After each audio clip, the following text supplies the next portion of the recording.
오늘 우리에게 주신 말씀은 이사야 32장 1절에서 20절까지의 말씀입니다. 이사야 32장 1절부터 20절까지의 말씀을 이제 제가 봉독합니다. 살아계신 하나님의 말씀을 경청하십시오.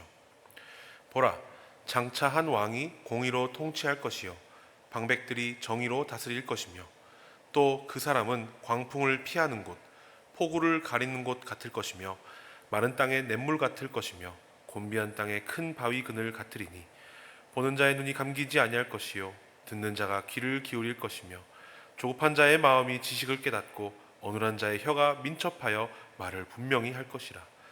어리석은 자를 다시 존귀하다 부르지 아니하겠고 우둔한 자를 다시 존귀한 자라 말하지 아니하리니 이는 어리석은 자는 어리석은 것을 말하며 그 마음에 불의를 품어 간사를 행하며 패역한 말로 여호와를 거스르며 줄인 자의 속을 비게 하며 목마른 자에게서 마실 것을 없어지게 함이며 악한 자는 그 그릇이 약하여 악한 계획을 세워 거짓말로 가련한 자를 멸하며 가난한 자가 말을 바르게 할지라도 그리함이거니와 존귀한 자는 존귀한 일을 계획하나니 그는 항상 존귀한 일에 서리라. 너희 안일한 여인들아 일어나 내 목소리를 들을지어다. 너희 염려 없는 딸들아 내 말에 귀를 기울일지어다. 너희 염려 없는 여자들아 1년 남짓 지나면 너희가 당황하리니 포도 수확이 없으며 열매 거두는 일이 이르지 않을 것임이라. 너희 안일한 여자들아 떨지어다. 너희 염려 없는 자들아 당황할지어다. 옷을 벗어 몸을 드러내고 배로 허리를 동일지어다. 그들은 좋은 밭으로 인하여 열매 많은 포도나무로 인하여 가슴을 치게 될 것이니라. 내 백성의 땅에 가시와 찔레가 나며 희락의 성읍 기뻐하는 모든 집에 나리니 대저 궁전이 폐한 바 되며 인구 많던 성읍이 적막하며 오벨과 망대가 영원히 구렬이 되며 들나귀가 즐기는 곳과 양떼의 초장이 되려니와 마침내 위에서부터 영을 우리에게 부어주시리니 광야가 아름다운 밭이 되며 아름다운 밭을 숲으로 여기게 되리라. 그때에 정의가 광야에 거하며 공의가 아름다운 밭에 거하리니 공의의 열매는 화평이요 공의의 결과는 영원한 평안과 안전이라. 내 백성이 화평한 집과 안전한 거처와 조용히 쉬는 곳에 있으려니와 그 숲은 우박에 상하고 성읍은 파괴되리라. 모든 물가에 씨를 뿌리고 소와 나귀를 그리고 그리로 모는 너희는 복이 있느니라. 아멘. 우리는 종종 삶에 아무런 일이 일어나지 않는 상태, 우리는 그런 상태를 평안이라고 착각하기도 합니다.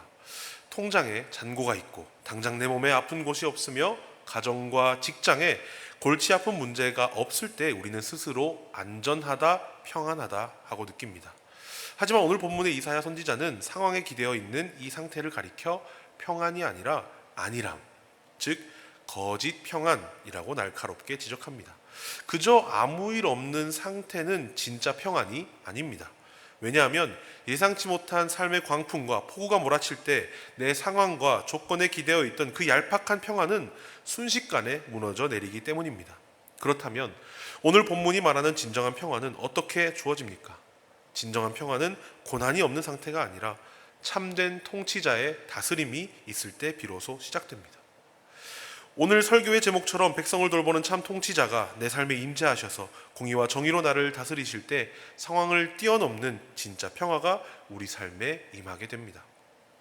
오늘 이사야 32장 말씀을 통해 그저 아무 일 없기를 바라는 위태로운 거짓 평안에서 벗어나실 수 있기를 원합니다. 이 새벽 우리의 유일한 피난처이자 참 통치자이신 예수 그리스도께 우리 삶의 주권을 온전히 내어드림으로 우리 주님이 주시는 흔들림 없는 진정한 평화 안으로 들어가는 은혜가 우리 가운데 있기를 소망합니다.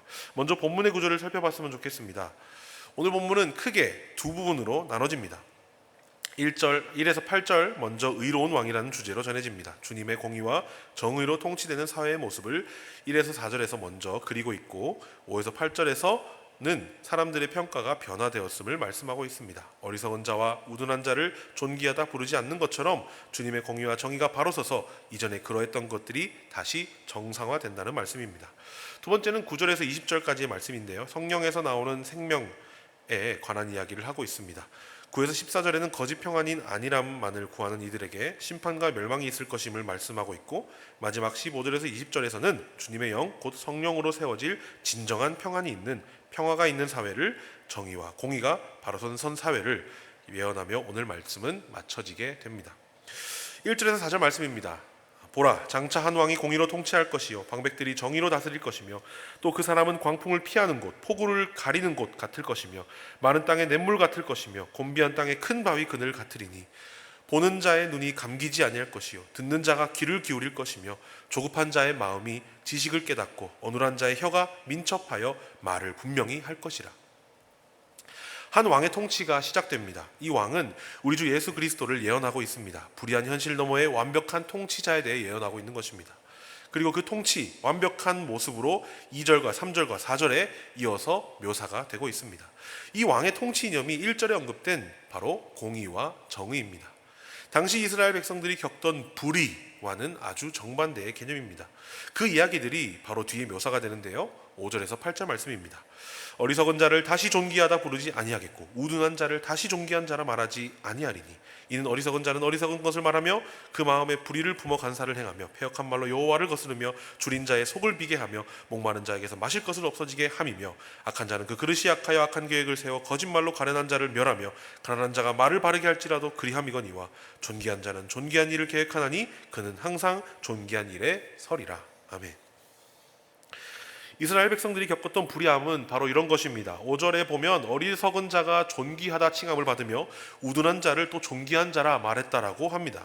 이 어리석은 자를 우리가 일반 사람이라고 생각을 했을 때 어떤 영적 기준이 바로 서서 우리가 어리석은 자를 어리석었다, 우둔한 자를 우둔하다 말을 할 수 있게 되었다라고 볼 수 있지만 이 6절 후반부에 보면 이 줄인 자의 속을 비게 하며 목마른 자에게서 마실 것을 없어지게 한다는 이 구절들을 봤을 때 이 어리석은 자와 우둔한 자는 어떤 자기 자신에 국한된 어리석거나 우둔함 그런 것이 아니라 자신의 어리석음과 우둔함을 통해 남에게 영향을 미치는 사람이라고 우리는 유추해 볼 수 있습니다.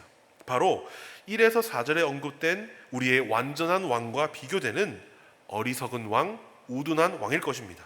그렇기에 어리석은 왕을 존귀하다 할 수밖에 없었던, 그리고 우둔한 왕을 존귀하다 할 수밖에 없었던 그 불합리함과 불의를 공의와 정의로 진정한 왕이신 메시아께서 바로 잡는다는 희망의 메시지를 오늘 말씀 가운데 전파하고 있는 것입니다. 이어서 9절에서 14절의 말씀입니다. 너희 안일한 여인들아 일어나 내 목소리를 들을지어다. 너희 염려 없는 딸들아 내 말에 귀를 기울일지어다. 너희 염려 없는 여자들아 1년 남짓 지나면 너희가 당황하리니 포도수확이 없으며 열매 거두는 일이 이르지 않을 것임이라. 너희 안일한 여자들아 떨지어다. 너희 염려 없는 자들아 당황할지어다. 옷을 벗어 몸을 드러내고 배로 허리를 동일지어다. 그들은 좋은 밭으로 인하여 열매 많은 포도나무로 인하여 가슴을 치게 될 것이니라. 내 백성의 땅에 가시와 찔레가 나며 희락의 성읍 기뻐하는 모든 집의 날이니 대저 궁전이 폐함바되며 인구 많던 성읍이 적막하며 오벨과 망대가 영원히 구렬이 되며 들나귀가 즐기는 곳과 양떼의 초장이 되려니와. 9절에서 10절의 말씀은 안일하고 염려 없는 사람들에게 전해지는 심판의 말씀입니다. 앞서 말씀드린 것처럼 염려 없음이 우리의 안일함이 우리의 평안이 되어서는 결코 안 됩니다. 이것은 오늘 본문이 짚어내는 거짓 평안입니다. 그런 이들에게 11절은 옷을 벗어 몸을 드러내고 배로 허리를 동일지어다라는 말씀으로 그들에게 회개를 촉구하고 있습니다.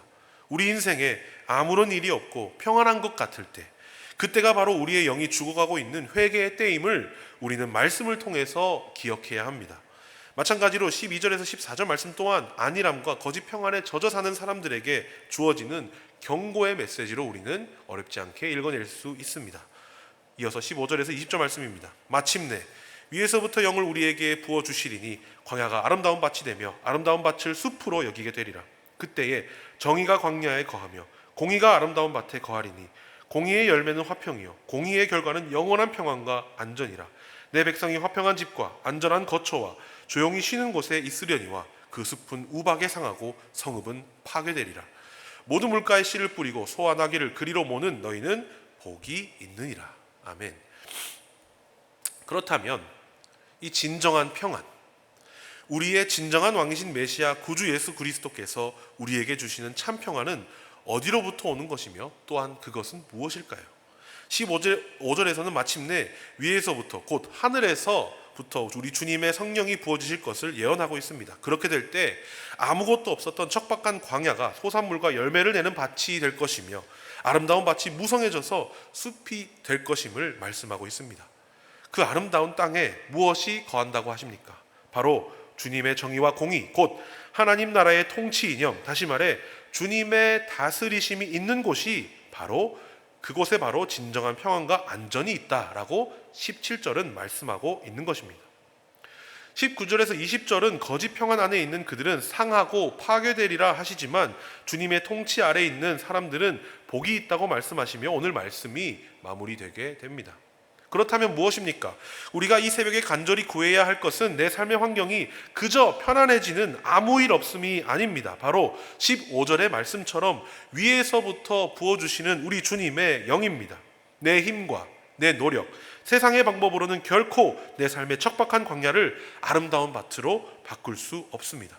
오직 성령께서 우리 가운데 충만히 임재하시고 참 통치자이신 우리 예수 그리스도께서 공의와 정의로 내 생각과 마음을 다스리실 때에 비로소 우리는 요동치 않는 영원한 평안과 안전을 누리게 됩니다. 사랑하는 성도 여러분, 오늘 이 시간 우리의 영적인 안일함을 철저히 회개합시다. 상황이 주는 거짓 평안에 속아 영적으로 무감각해졌던 옷을 벗고 우리의 삶의 주도권을 진정한 왕이신 우리 주님께 온전히 내어드립시다. 우리가 주님의 다스림 아래 거할 때에 우리의 가정과 직장 그리고 우리가 머무는 모든 삶의 자리는 광야에서 생명력 넘치는 숲으로 변화될 것입니다. 오늘 하루도 20절의 말씀처럼 성령이 주시는 참된 평안 안에서 모든 물가에 기도의 씨앗, 복음의 씨앗, 사랑의 씨앗을 부지런히 뿌리는 복된 저와 여러분 우리 모두 될 수 있기를 주님의 이름으로 축복합니다. 기도하겠습니다. 사랑해 주님 감사합니다. 오늘도 말씀으로 새벽을 열게 하시고 주님의 음성을 듣게 하시니 감사합니다.